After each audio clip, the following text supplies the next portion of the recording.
Assalamualaikum warahmatullahi wabarakatuh. Selamat sore Bu Hatin dan teman-teman. Saya Decia Srotalina akan mempresentasikan bahan bacaan saya yang berjudul Learner Driven EFL Curriculum Development at the Classroom Level. Ini pendahuluan. Pada artikel ini mengkaji tentang motif yang diarahkan oleh pelajar kepada guru EFL atau English as a Foreign Language terhadap pendekatan kurikulum yang berbeda-beda. Nah, guru menerapkan pendekatan kurikulum dengan cara yang berbeda-beda. Pada umumnya, guru akan didorong oleh berbagai motif untuk membuat keputusan kurikulum pembelajaran yang berbeda. Hal ini karena si guru ini tahu betul gitu bagaimana pengaruh kurikulum yang akan diajarkan terhadap dirinya sendiri atau terhadap learners dan terhadap kurikulum itu sendiri. Makanya wajar ketika guru ini memiliki motif yang berbeda-beda dalam membuat keputusan kurikulum pembelajaran.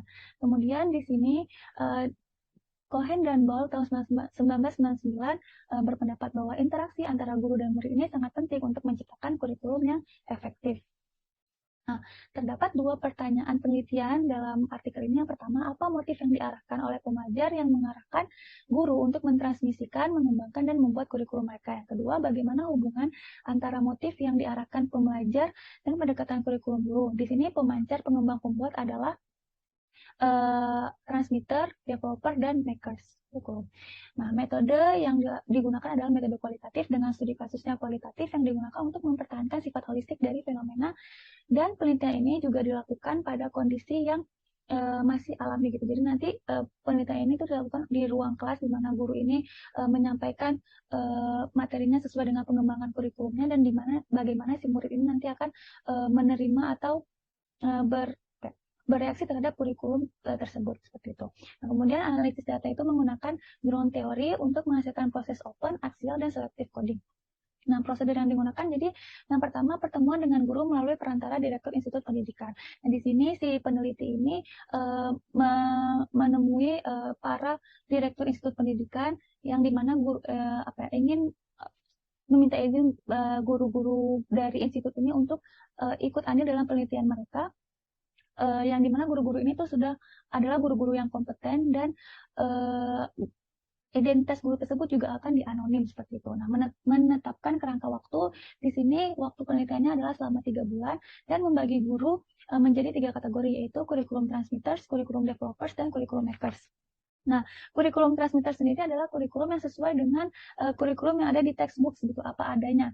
Kemudian kalau kurikulum developers ini adalah kurikulum yang sesuai dengan materi atau topik yang sudah ditetapkan, tetapi si teachers ini akan membuat perubahan kurikulum yang signifikan. Kemudian untuk kurikulum maker sendiri itu akan menyampaikan kurikulum tanpa materi kurikulum yang ofisial. Jadi ini benar-benar bebas. Nah, terdapat 3 pengumpulan data. Yang pertama ada one-to-one interview, ada group interview, dan participant observation. Nah, one-to-one interview ini sendiri itu terbagi menjadi 2, ada general interview sama ada pre dan post interview. Pre dan post interview ya. Untuk general interview ini, untuk interview dilakukan untuk mengetahui motif pengembangan kurikulum yang dimiliki setiap guru. Nah, kemudian untuk pre dan post interview ini akan menjelaskan alasan mengapa si guru ini memilih pelajaran-pelajaran ini, kemudian bagaimana mengobservasinya atau bagaimana mereka melakukan planning-planningnya seperti itu. Kemudian grup interview ini akan membandingkan respon dari pembelajar dengan sesama pembelajar atau dengan guru tentang bagaimana guru ini mengembangkan kurikulumnya di kelas. Dan terakhir ada participant observation atau observasi partisipan ini untuk memberikan gambaran natural bagaimana guru ini membangun kurikulum secara natural di dalam kelas. Nah, hal yang paling mudah dilakukan adalah dengan merekam proses ajar-mengajar di dalam kelas tersebut. Nah, analisa data yang dilakukan yaitu jadi di sini dibagi menjadi 3, ada transmitter kurikulum, pengembangan kurikulum, dan pembuat kurikulum. Nah, di sini Terry dan Mary, Carol, Erika, dan lain-lainnya adalah nama-nama guru yang mengajarkan atau mengembangkan kategori kurikulum tersebut. Dalam menganalisis 3 kategori kurikulum tersebut, di sini ada 6 aspek yang dibutuhkan.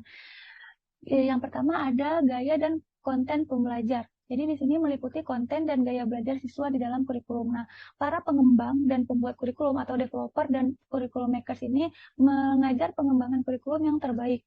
Karena untuk transmitter kurikulum sendiri ini mereka benar-benar saklek terhadap textbook. Sedangkan untuk developer dan makers ini mereka benar-benar mengajarkan dengan berbagai style dan konten seperti analitik, visual, aural, taktil, dan lainnya seperti itu.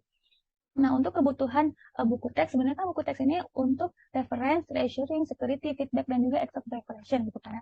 Nah, untuk si transmitter sendiri, textbook ini menjadi hal yang sangat penting untuk berlangsungnya proses pembelajaran, dan ketika tidak ada textbook itu maka pembelajaran ini tidak akan berjalan dengan baik menurut transmitter kurikulum.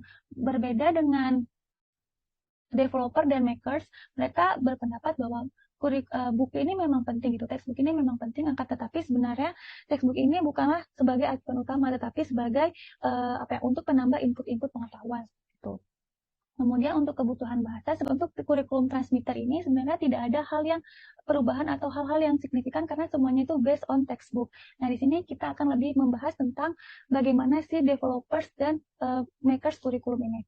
Nah, guru yang terlibat ini bertugas untuk melengkapi konten yang belum sempurna melalui strategi membaca, menulis, berbicara, mendengarkan, dan belajar. Nah, untuk developer dan makers ini mereka benar-benar mengembangkan kurikulum ini sesuai dengan kebutuhan si learners. Gitu. Kemudian ada kebutuhan pragmatis. Di sini ada meliputi kebutuhan vokasional, akademik, ujian, dan relevansi. Nah, untuk developers dan makers mengembangkan kebutuhan pragmatis ini sesuai dengan apa yang learners butuhkan gitu. Jadi mereka ini tidak akan mengajarkan frase-frase atau struktur-struktur yang meaningless seperti itu, yang susah atau yang tidak akan digunakan oleh si learners. Jadi benar-benar mengajarkan itu based on learners. Kemudian untuk kebutuhan skema, guru diperlukan untuk membangun pengetahuan siswa sebelumnya, mengisi kesenjangan pengetahuan siswa, dan mencapai relevansi konten dalam hal kesulitan, kecukupan, dan substansi. Nah, dalam hal ini untuk kurikulum developers dan kurikulum makers ini, untuk kurikulum developers ini mengisi pengetahuan yang tidak dimiliki pelajar, misalkan dalam hal grammar gitu. Ketika mereka learners ini diajarkan grammar, tetapi di textbook ini ternyata grammarnya ini terlalu tinggi gitu. Pengajar developers ini akan mengajarkan hal-hal yang lebih dasarnya terlebih dahulu. Nah, untuk yang makers ini bahkan mereka ini akan mengubah plan belajar mereka sesuai dengan kebutuhan si learners. Nah, untuk kebutuhan afektif itu kebutuhan meliputi masalah motivasi siswa, minat, dan memperbarui konten belajar. Untuk developer sendiri itu mereka yakin bahwa motivasi ini sangat berpengaruh pada keefektifan pembelajar. Nah, untuk maker sendiri itu untuk memotivasi student ini mereka akan mengajarkan hal-hal yang menarik bagi si learners seperti itu. Kemudian ini ada perspektif guru, data wawancara pra atau pasca kegiatan pembelajaran yang diamati. Nah, para guru mengembangkan kurikulum untuk memperbaharui gaya belajar dan konten yang sesuai dengan siswa. Nah, pengembang kurikulum atau kurikulum developer sering bertindak untuk menyesuaikan konten dengan kebutuhan skema waktu. Ketika ditanya bagaimana mereka menanggapi kebutuhan siswa yang berbeda, pengembangan kurikulum memberikan pernyataan yang hampir serupa sesama lain. Jadi mereka menyatakan bahwa iya mereka mengembangkan kurikulum konten-konten atau kurikulum-kurikulum yang telah ada, akan tetapi terkadang ada hal-hal yang di luar kendali mereka seperti waktu, ketidakcukupan waktu, dan lain-lain. Di sini ada perspektif siswa, data wawancara kelompok. Yang pertama ada gaya pembelajaran dan konten. Nah, para siswa ini mengungkapkan bahwa mereka memiliki gaya belajar dan konten yang berbeda-beda. Nah, semua learners dari ketiga kategori kurikulum ini sepakat bahwa mereka ini lebih suka pengembangan ketika konten-konten ini adalah unpredictable gitu. Mereka akan bosan ketika itu tuh memang sudah ada, mereka sudah tahu, mereka lebih suka dengan hal-hal yang unpredictable dan hal-hal yang combine gitu. Nah, untuk kebutuhan mahasiswa, para siswa umumnya percaya bahwa guru mereka memenuhi kebutuhan bahasa mereka.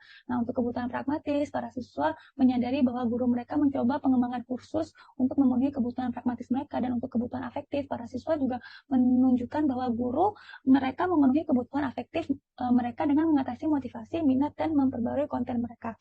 Nah, sebenarnya untuk tiga aspek ini itu adalah pandangan siswa yang mendapatkan treatment kurikulum developers dan kurikulum makers. Nah, untuk kurikulum transmitter sendiri itu semuanya itu keterbalikan dari tiga pernyataan ini.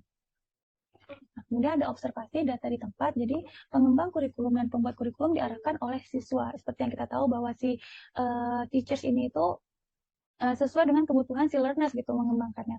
Kemudian para teachers juga merespon pada karakteristik siswa, misalkan saat mengadaptasi bagian buku teks dan topik serta materi tambahan. Nah, guru juga berperan sebagai fasilitator, pemandu, dan narasumber. Nah, hasil penelitian, untuk menjawab pertanyaan penelitian pertama, guru sama-sama mengembangkan membuat kurikulum untuk memenuhi kebutuhan bahasa siswa, baik secara pragmatis, skematis, dan juga kebutuhan afektif. Nah, menjawab pertanyaan penelitian kedua, dapat disimpulkan bahwa ada hubungan positif antara pendekatan guru pengembang kurikulum dan guru pembuat kurikulum dan faktor-faktor yang berhubungan dengan kegiatan pembelajaran yang terjadi. Nah, sebaliknya, ada hubungan negatif antara guru transmitter kurikulum dengan faktor-faktor yang meliputinya. Nah, kesimpulannya adalah IFL itu tidak secara eksklusif membuat pengembangan kurikulum didorong oleh pengajar, namun motif-motif yang didorong oleh pengajar ini dapat mengarahkan guru untuk mengembangkan kurikulum dengan cara yang sama dalam konteks serupa lainnya. Nah, di sini saya memberi sedikit komentar dan ada juga evaluasi dari yang tercantum di artikel itu sendiri gitu. Nah, untuk komentar yang pertama adalah beberapa pengajar atau guru tidak konsisten terhadap data awal pendekatan kurikulum mereka. Jadi, ketika sebelum guru ini turun ke lapangan untuk melakukan penelitian kan mereka telah diuji lebih dulu gitu kan. Nah, ada guru-guru yang sebenarnya mereka ini berada di development gitu, di pengembangan kurikulum, ternyata dalam lapangannya ternyata mereka ini lebih ke transmitter kurikulum dan sebaliknya. Kemudian perbedaan yang cukup jelas antara masing-masing pendekatan kurikulum terhadap faktor-faktor yang berhubungan dengan kegiatan pembelajaran sehingga korelasi mudah ditebak. Nah, ini maksudnya adalah ketika saya melihat pengertian dari transmitter, developer, dan makers kurikulum dan juga bagaimana kurikulum ini diaplikasikan, saya sudah mendapatkan bayangan bahwa transmitter kurikulum ini pasti kurang nih gitu. Nah, ternyata memang benar kan. Ternyata ketika makers dan development ini memiliki dampak positif, ternyata transmitter ini memiliki dampak negatif. Jadi mudah ditebak menurut saya. Kemudian ini komentar pribadi saya. Kemudian ini ada evaluasi dari artikel di dalam artikel tersebut bahwa semua guru pada institut pendidikan harus memiliki skill dasar terhadap pengembangan kurikulum pada level kelas dan pada subjek, pedagogi, dan pengetahuan konten kurikulum yang lebih mendalam. Nah, mungkin cukup sekian presentasi dari saya. Lebih kurangnya saya mohon maaf. Ini ada referensi dan saya persilakan waktu untuk tanya jawab.